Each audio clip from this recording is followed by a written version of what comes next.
My name is Jacob Carrico. This is my final presentation. Unfortunately, um, I moved home about a week ago and I live by myself, so I don't have anyone to present in front of. I took the most important parts from the chapter that I felt like important from the slideshows, and I just put them in this presentation, and then I was just gonna briefly expand on them. So, looking at tactical games approach, the tactical approach links skills and tactics by emphasizing appropriate timing. This helps with skill practice within the game's tactical context. This helps enable students to learn about games and improve their performance. So looking at preparing students for tactical games, students need preparation for activities to inherent in tactical games. And then through this, teachers must demonstrate expectations, set up gameplay, and train students to engage independently. Through this, there are time challenges such as duration of classes for teachers. This is just like common with like PE, like it is normal class, so there's like time restrictions. And through solutions, it's like establishing strategies, like better time management, maybe like breaking up like teaching sessions, stuff like that. So looking at four game categories, this is invasion games, which is invading an opponent's territory, so like basketball, soccer, and hockey. And then we have net wall games, propel objects where opponents can return it, so it's like tennis, pickleball. And then we have striking fielding, which is striking objects to elude defenders, so like softball, cricket. The target games to propel an object accurately toward targets like golf and bowling. So there's just some picture examples. So like we got like baseball, basketball, soccer, and darts. Darts would be like a target game, and then we have baseball, which is striking and fielding, and then basketball and soccer, which would be like invasion type games. So looking at games classification systems. So this is just the four games. Now categorized based on rules which define the games. Um, so these systems incorporate the four game categories and then they're then put into a classification system, which allows students to understand similarities. So as listed below. Now looking at the power of questioning, this is asking questions, which is very critical to teaching skill used in tactical games. Questions help guide students to find solutions to problems that occur throughout the game. And it's important for teachers to know when to use these questions as well as when to provide the answers. So there's some example questions. So like, what personal factors caused my team to lose today?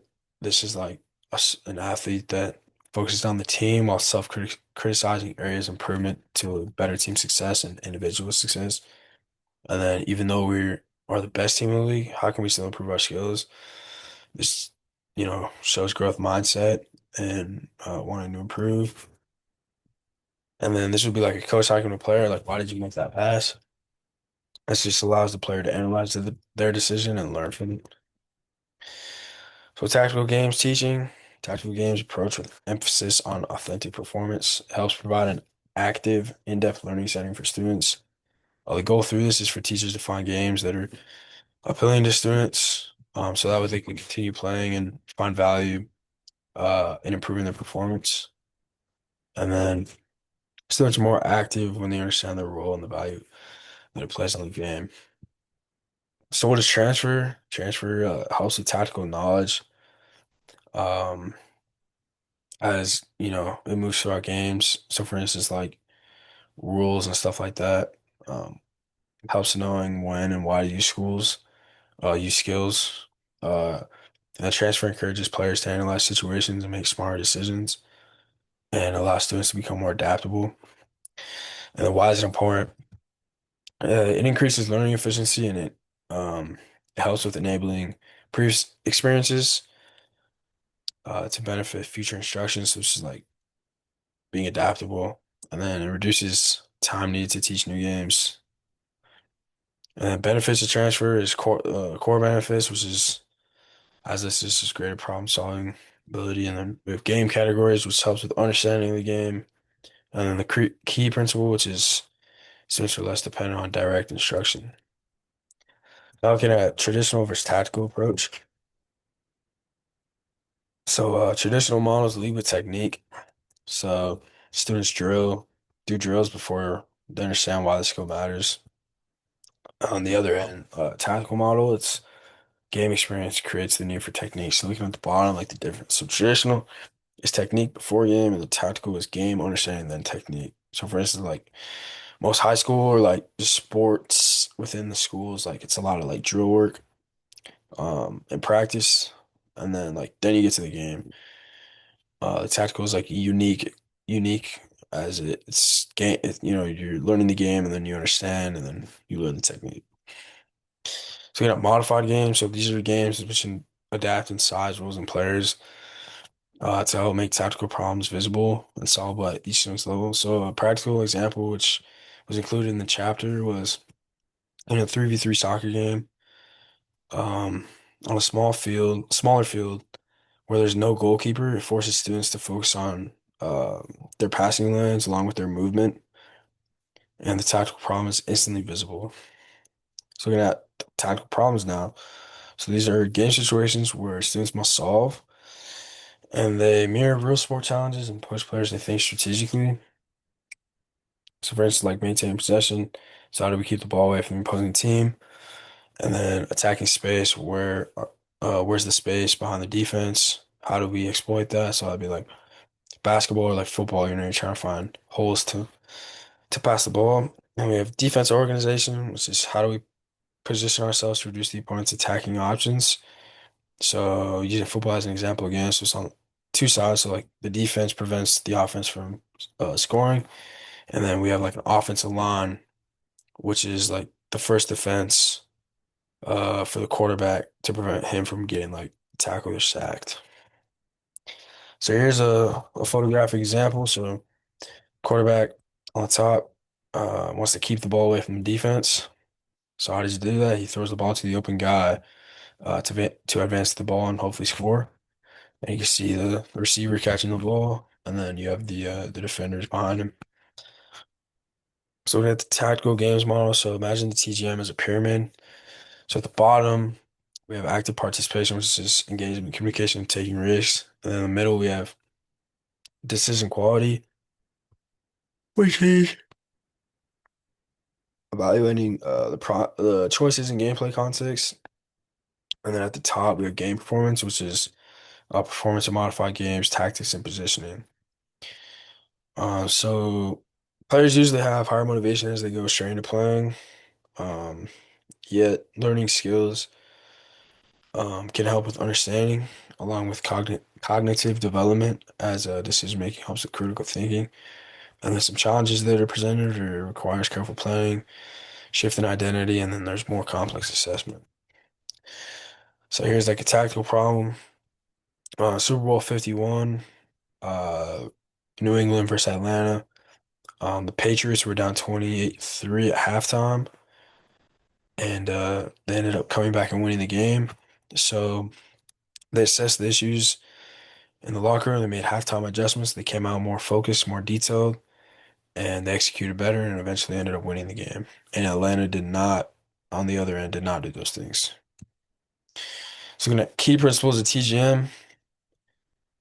So, this is just like learning through real game situations, and it's integrating skills and tactics.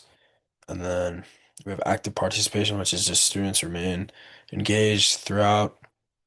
And then we have critical thinking, which is just guiding question prompts to better analyze, um, understand why they made mistakes, understand what they did good, what they didn't do good, and then move forward from there.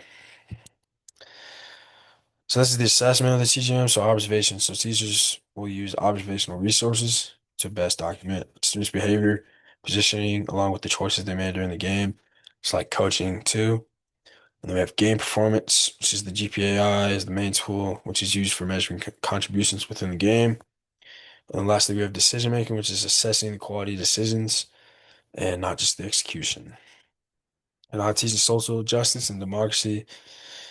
We have the anti-oppression education, which addresses societal inequities directly, and then we have democracy in action, which is just exercising rights through active community.